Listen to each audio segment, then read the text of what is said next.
Retro Mondays.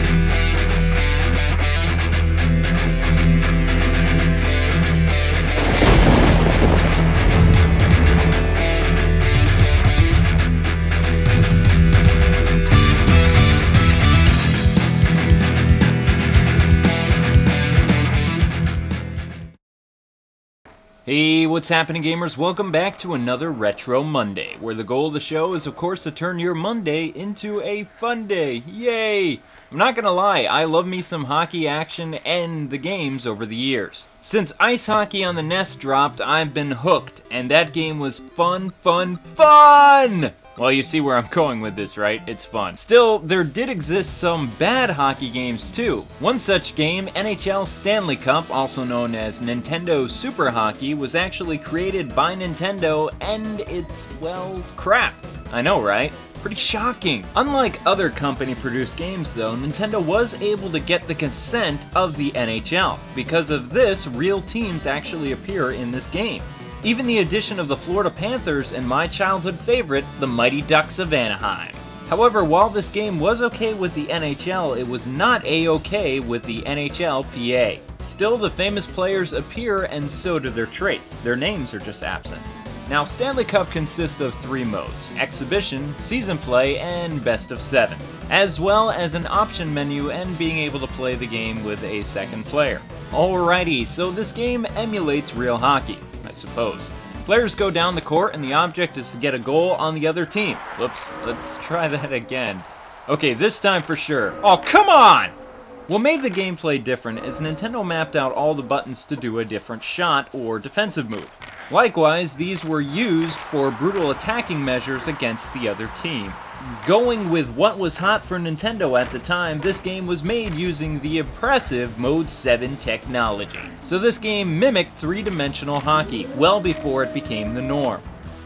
Sadly for Nintendo, this was one case where Mode 7 did not make the game better. If anything, it made the game a lot worse. Even though the characters popped up at you in 3D, the camera view does a similar approach with Mode 7, and it just doesn't work. Instead of what hockey games had been using previously, with the classic top-down view, which made it easier to play the game, by the way, the camera in this game just follows the puck around, instead of the players. The end result? This dizzying mess you're seeing right now. Oh, my head, it hurts. But that's just the icing on the cake, folks. Characters all look the same. Only way you can tell who you are is by looking above the team's logo. The controls are decent, but the game in general is horribly broken. Don't believe me? Well, for starters, you can't really maneuver in this game. The non-playable characters have a speed advantage over you, so therefore it makes it impossible to do any fancy skating around them, because they're going to always get behind or in front of you and take you down. Furthermore, the camera angles, besides making you reach for your puke tube, makes it very difficult to judge the distance, and before you know it, well, you're gonna slam right into the goalie. Even on the lowest difficulty, this game will mock you and still manage to beat you every time. If you really want to experience how evil this game is, play Season or Best of 7. Then watch as the other team rams its fist in your stomach! Ooh! I know I usually end on a high note, but this time I just can't.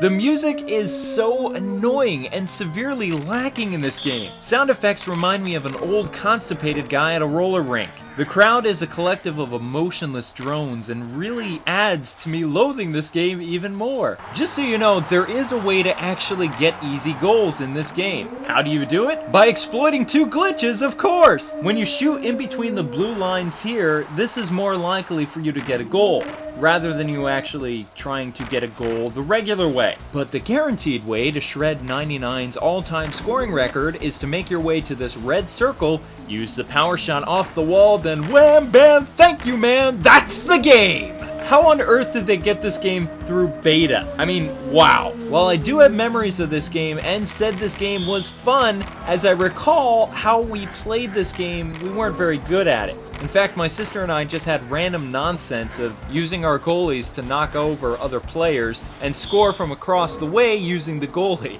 So in closing, don't ever play this game. This game gave me such a headache, and even Rita would agree with me. So yeah, I stand behind the angry reviewer clones of old by saying this game is a joke. A very bad joke. The biggest shock is that this was a Nintendo co-developed game. I'm still reeling from that. The developer Cultured Software went on to make better hockey games, and they even worked on the console ports of Mortal Kombat. Still, if you want a good hockey game, play NHL 94 for the Super Nintendo, and if you want a really fun hockey game, then play Ice Hockey on the NES. Well, this wraps up another Retro Monday. Join me next time as I take a look at the amazing Spider-Man for the Nintendo Game Boy, which honors my 4th year anniversary creating video reviews. Remember, I do have a new Facebook dubbed Nightwing01. My Retro Hits album is still on iTunes, and if you're new to my stuff, why not subscribe, because it's free for you and good for me. So thanks so much for taking the time to watch this, and until we meet again, gamers, God bless and happy gaming.